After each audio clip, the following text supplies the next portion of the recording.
Hello guys and welcome back.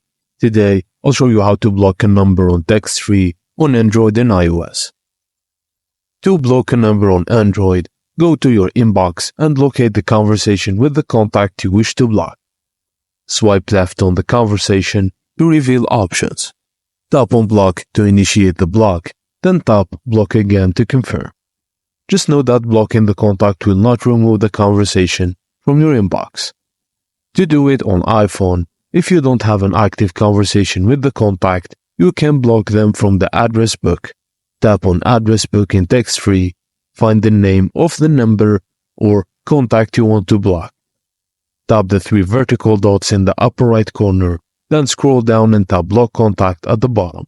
Confirm blocking while you tap once more to confirm. And that's it guys. Thank you for watching and please don't forget to like and subscribe for more.